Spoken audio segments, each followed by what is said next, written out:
Om Shanti. Good morning. आज 8ই মে 2026 সাকার বাপদাদার মধুর মহাবাক্য শুনব। বাপদাদা বলছেন, মিঠে মিঠে বেচ্ছে, এখন তোমরা শূদ্র বংশের থেকে বেরিয়ে ব্রাহ্মণ বংশে এসেছ। বাবা ব্রহ্মামুখের দ্বারা তোমাদেরকে অ্যাডপ্ট করেছেন, তাই এই খুশিতে থাকো। আজকের মূলের প্রশ্ন, কি এমন গুপ্ত রহস্য ব্রাহ্মণ কুলের বাচ্চারাই কেবল বুঝতে পারে? উত্তর, নিরাকার শিব বাবা হলেন আমাদের পিতা, আর এই ব্রহ্মা হলেন আমাদের মাতা। নিরাকার ভগবান কিভাবে মাতা, পিতা, বন্ধু, সখা হয়ে থাকেন, এই গুপ্ত রহস্য ব্রাহ্মণ কুলের বাচ্চারাই বুঝতে পারে।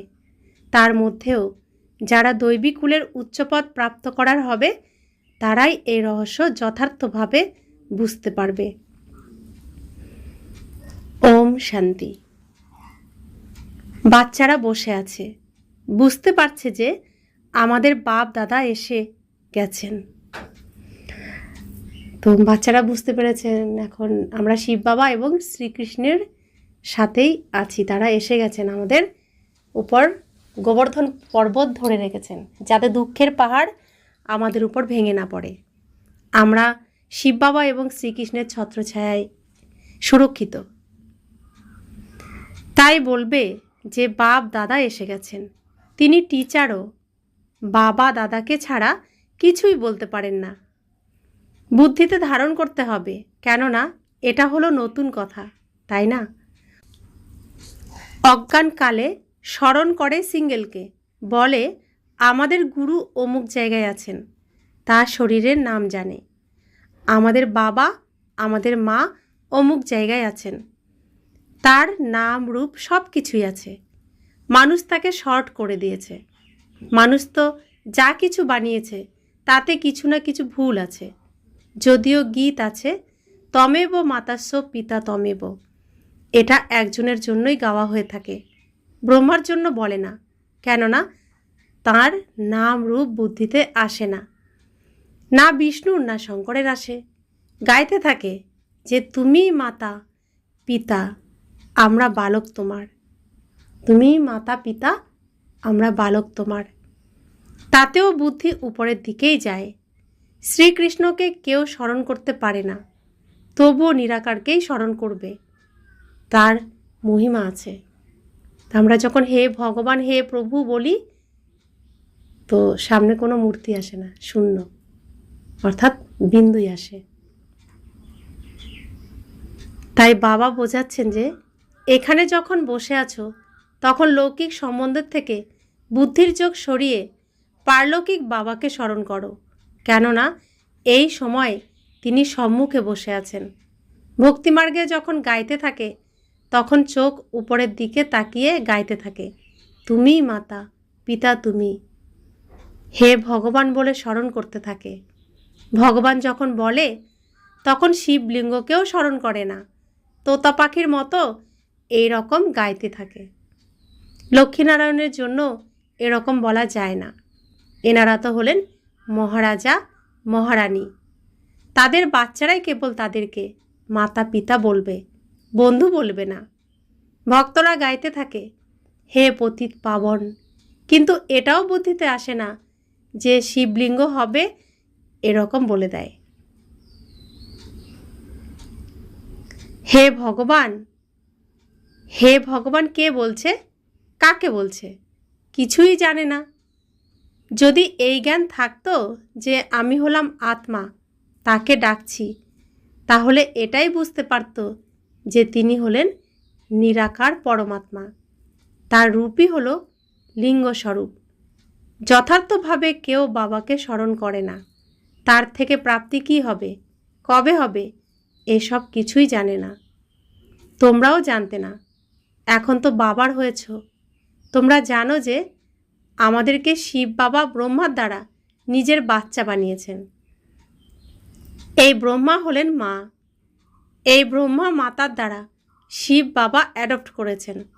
এই সময় তোমরা ভালোভাবে বুঝতে পারছো আমরা হলাম শিব বাবার সন্তান, সাকারে আবার প্রজাপিতা ব্রহ্মার সন্তান। প্রজাপিতা ব্রহ্মার দ্বারা মনুষ্য সৃষ্টি রচনা করেন। এমন নয় যে কোনো নতুন সৃষ্টি রচনা করেন না, এই সময়ে এসে কোলে তুলে নেন, অ্যাডপ্ট করেন। এখন মাতা পিতা বলতে তো শিব হলেন পিতা আর মাতা হলেন ব্রহ্মা, তাদেরকে বলা যায় মাতা পিতা। বাবা ব্রহ্মার দ্বারা বলছেন যে তোমরা আত্মারা হলে আমার বাচ্চা।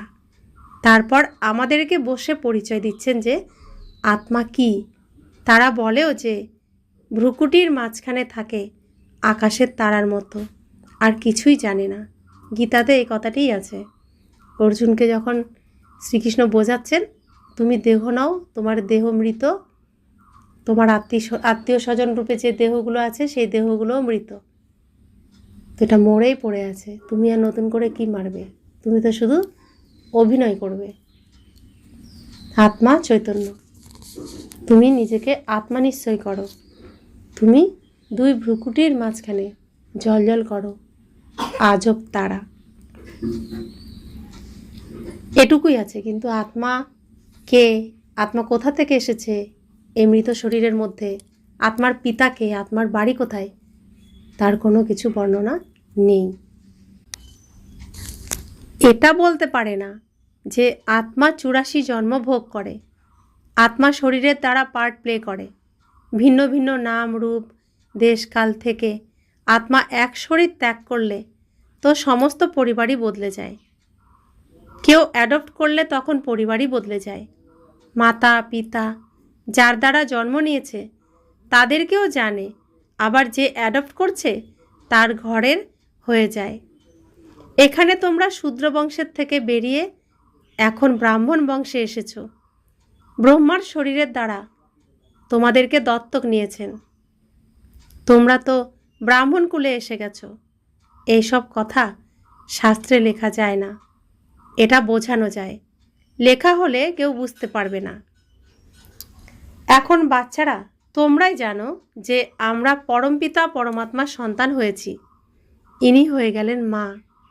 ব্রহ্মাকে প্রজাপিতাই বলা হয়। এনার দ্বারা বাচ্চারা তোমাদেরকে অ্যাডপ্ট করি।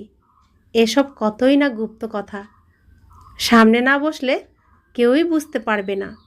তারাই বুঝতে পারবে যারা এই ব্রাহ্মণ কুলের হবে, যারা দৈবী কুলের মধ্যেও উচ্চ পদ পাওয়ার হবে। নতুন কারোর বুদ্ধিতে এ সমস্ত কথা ধারণ হবে না, না বুদ্ধিতে ধারণ হবে, না কাউকে বোঝাতে পারবে। তোমাদের মধ্যেও নম্বরের ক্রমে পুরুষার্থ অনুসারে আছে। যাদের বুদ্ধিতে ধারণা হয়, গাওয়া হয় তমেব মাতাস্য পিতা তমেব, স্মরণ করা যায় শিব বাবাকে। পুনরায় বলে যে তুমি মাতা পিতা। এক বাবা কিভাবে মাতা পিতা হতে পারেন, এসব কথা আর কেউ বোঝাতে পারবে না। যেরকম শাস্ত্রতে ব্যাসদেব যা কিছু লিখেছেন সেটা মানুষ মুখস্থ করে নিয়েছে, সেই রকম তোমাদেরকেও বলবে, তোমাদেরকে কেউ বলেছেন, তোমরা মুখস্থ করে নিয়েছো। নতুন মানুষের জন্য বোঝানো বড়ই মুশকিল। এখানে থেকেও কেউ কাউকে এতটা বোঝাতে পারবে না। তোমরা হলে আত্মা, তোমাদের বাবা হলেন পরম পিতা পরমাত্মা। তিনি হলেন অসীম জগতের বাবা, অসীম জগতের উত্তরাধিকার প্রদান করছেন। উত্তরাধিকার দিয়েছিলেন, পুনর্জন্ম নিতে নিতে 84 জন্ম সম্পন্ন হয়েছে। এখন বাবা পুনরায় উত্তরাধিকার প্রদান করতে এসেছেন। এসব কাউকে বোঝানো কতই না সহজ। তুমি মাতা পিতা, আমি বালক তোমার, কাকে বলা যায়, এটা চিন্তন করার বিষয়, তাই না? ব্রহ্মার দ্বারা দত্তক নিয়েছেন, তবুও মা তো অবশ্যই চাই। তাই যে অনন্য কন্যা অনন্য বাচ্চি হবে, ড্রামার প্ল্যান অনুসারে তাকে জগদম্বার টাইটেল দেওয়া যায়। মেলকে জগদম্বা বলা যায় না, তাকে জগৎ পিতা বলা হয়। প্রজাপিতা নাম বিখ্যাত। তো ব্রহ্মা বাবা শ্রীকৃষ্ণের অন্তিম জন্মের অন্তিম শরীর, ব্রহ্মা শরীর। তো সেই শরীরের দ্বারা শিব বাবা জগৎ সংসার রচনা করবেন। শ্রীকৃষ্ণের দ্বারাই জগতের সমস্ত কিছু রচনা হয়েছে, তো করেছেন শিব বাবা ব্রহ্মার দ্বারা। তো ব্রহ্মা শরীরটা কি নারী, অর্থাৎ শরীর হলো প্রকৃতি, প্রকৃতি হলো পৃথিবী, প্রকৃতি সবসময় মা অর্থাৎ নারী। তো এই নারীর দ্বারা জগৎ সংসার রচনা করেছেন, কিন্তু শরীর আমরা দেখছি কি পুরুষের। তাই প্রথমে যারা আসবে তারা তো বুঝবেন না, তাই এই যে সৃষ্টি রচনা করেছেন, ছোট ছোট বাচ্চার জন্ম দিয়েছেন, সেই বাচ্চাদের লালন পালনের জন্য নারী শরীর চাই, কারণ আমরা নারী শরীরকেই মায়ের স্থান দিই। সেজন্য এই যজ্ঞের সব বাচ্চাদের মধ্যে যে অনন্য সবথেকে শ্রেষ্ঠ বাচ্চা, শ্রেষ্ঠ কন্যা, তাকেই সমস্ত বাচ্চাদের দায়িত্ব দেওয়া হয়, তাকে মাম্মা অর্থাৎ জগদম্মা, জগতের মা টাইটেল দেওয়া হয়। তো পুরুষ শরীর দেখলে আমরা বলবো জগৎ পিতা, আর নারী শরীরকে বলবো জগৎ মাতা। সেজন্য একজনকে নিযুক্ত করা হয়েছে। তো বাবা বলছেন, প্রজাপিতা নাম বিখ্যাত। আচ্ছা, প্রজা মাতা কোথায়? তাই অ্যাডপ্ট করা হয় মাতাকে। আদিদেব তো আছেন, তারপর আদি দেবীকে আহ্বান করা হয়। জগদম্মা তো একজনই আছেন, তাঁরই মহিমা রয়েছে।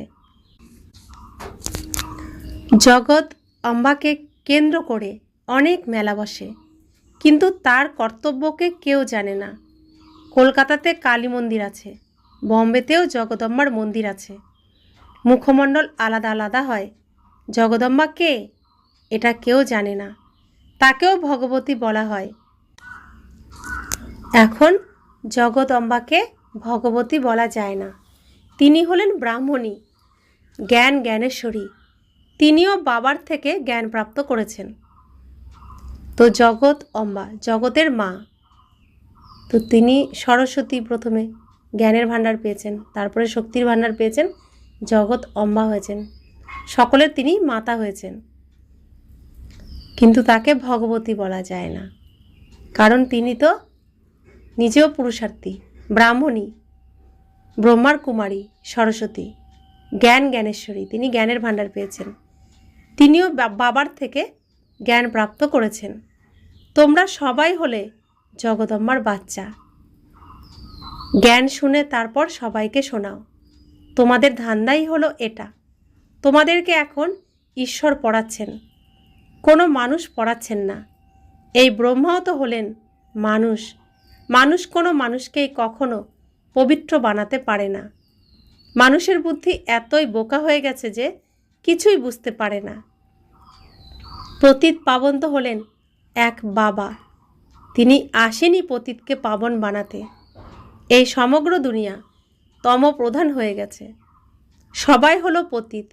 নতুন দুনিয়া হলো পবিত্র, পুরানো দুনিয়া হলো পতিত। পুরানো দুনিয়াতে আছে নরকবাসী, নতুন দুনিয়া হলো স্বর্গবাসী। বুদ্ধিও বলে যে সত্যযুগে কেবল ভারতবাসী দেবী দেবতারাই থাকবে, আর কেউ থাকবে না। এখন বাচ্চারা, তোমাদের এই জ্ঞান প্রাপ্ত হয়েছে।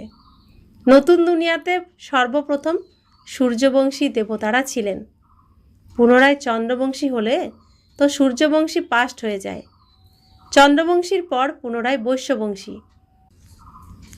বরাবর লক্ষ্মীনারায়ণের রাজ্য ছিল।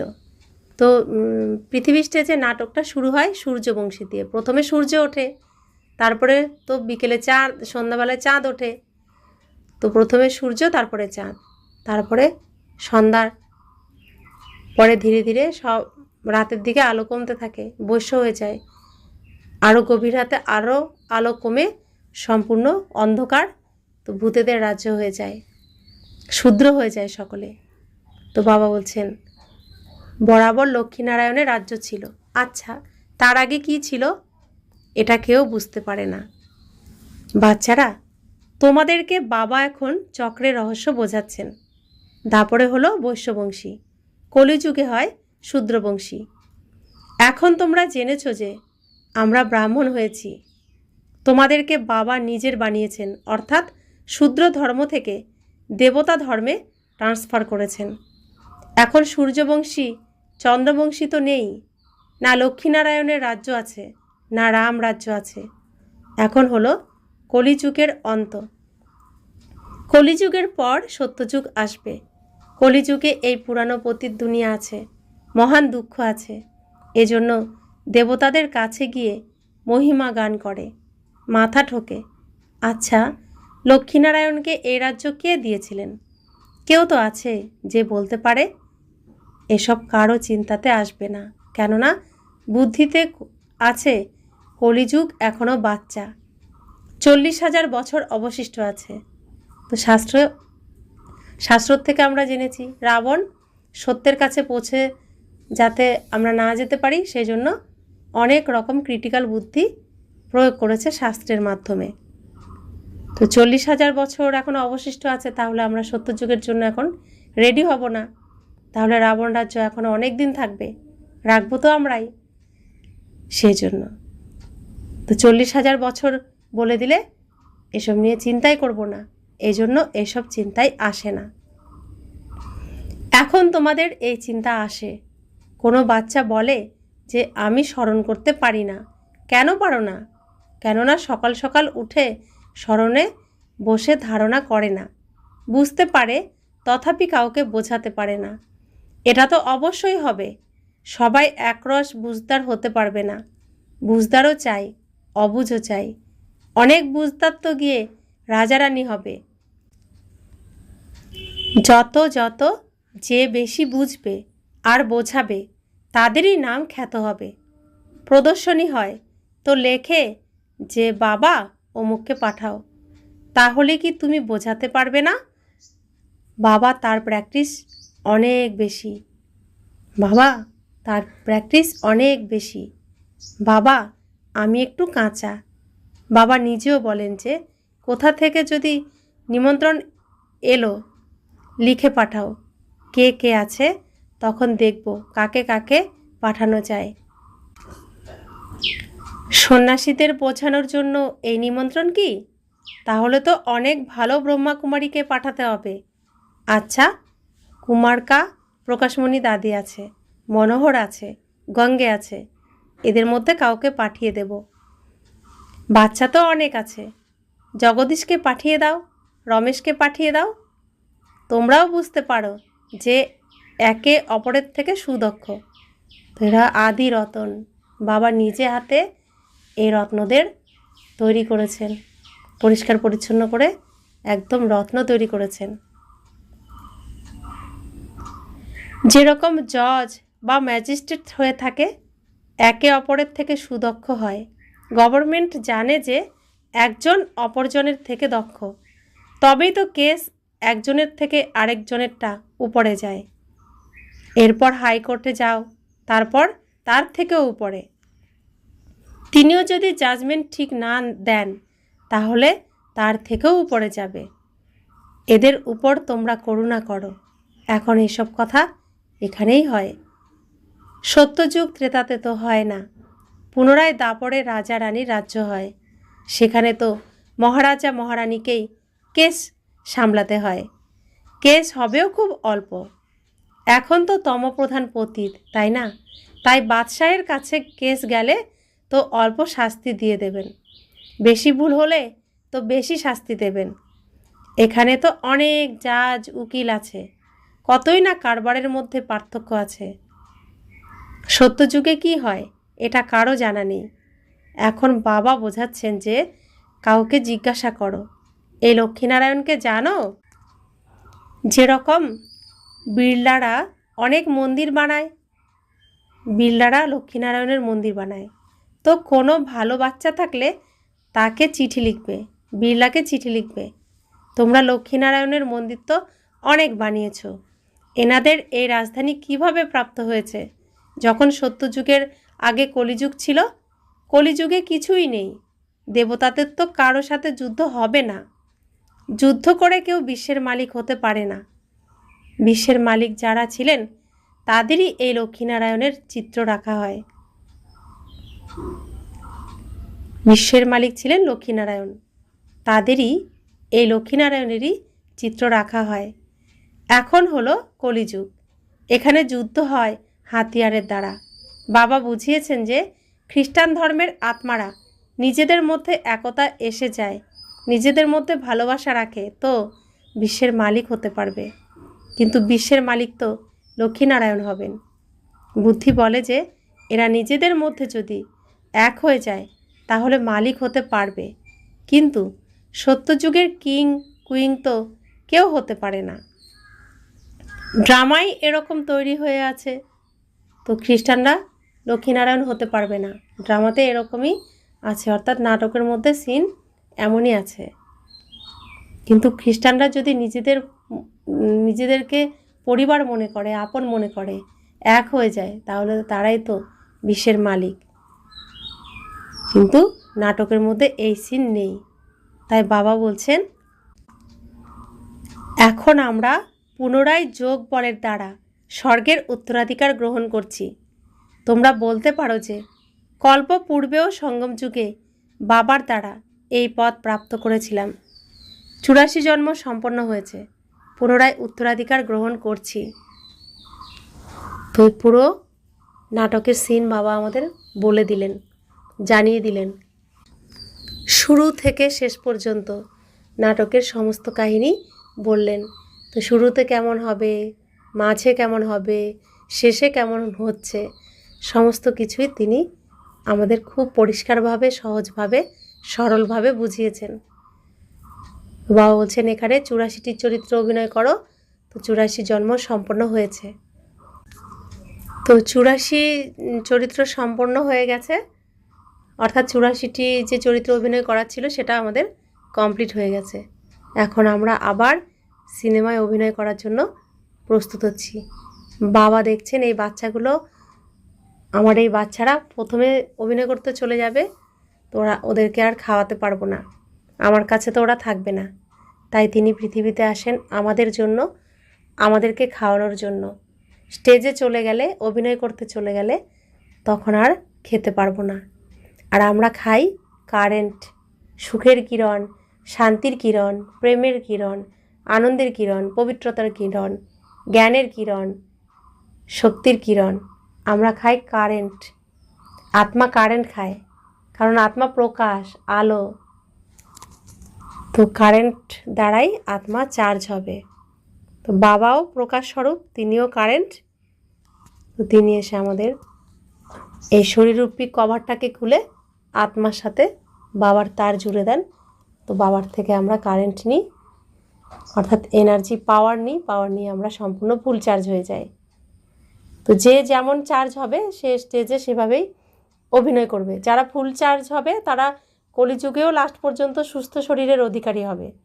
যারা কম চার্জ নেবে তারা কলিযুগে ওষুধরূপী ফ্রুট, বাবা বলেন রং বেরঙের ফ্রুট, ফল, কলিযুগের ওষুধ। তো সেই ওষুধ খেয়ে ধাক্কা দিয়ে দিয়ে গাড়িকে চালাতে হবে, যেহেতু চার্জ কম।